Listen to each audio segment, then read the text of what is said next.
nitakuwa ninapo vijinoti. Umeelewa? Mimi naenda kesho mchezao. Wacheza Dar es Salaam? Ndio. Sema kuna taarifa. Mpunga sina dada.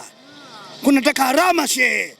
Pande boti, utafute hoteli, cha kiingilio, pesa na mimi uwezo kidogo kwangu pakavu ntile mchuzi. Lakini kiko tuna uwezo. Utapata inshallah. Inshallah nikipata mimi naenda na wanashinda.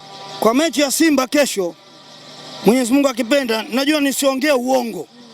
Vitu vingine nisiongee uongo. Umenifahamu Ndio.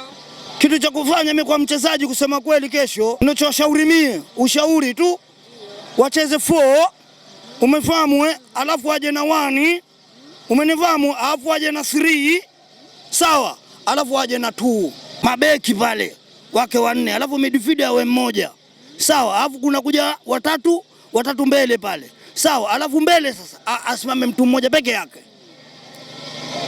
Asimame juu mmoja peke yake. Chenifahamu hicho hapo unaweza kufanikisha. Nani Simba? Simba asiache kucheza nani? Huyu winga Virasta. Winga Virasta Mtanzania, Kibu Dennis.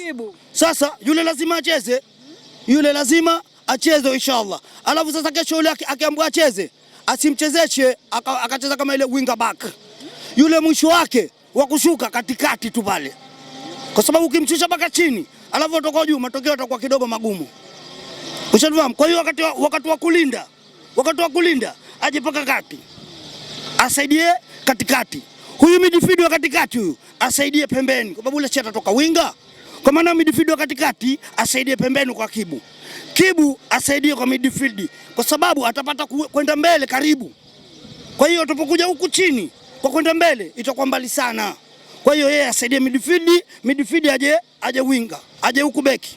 Kwa hiyo yeye atakopo karibu pale. Center na mbele inakuwa karibu zaidi kuliko akitoka huku chini akaenda mbele atachoka mara moja. Atakata upepo.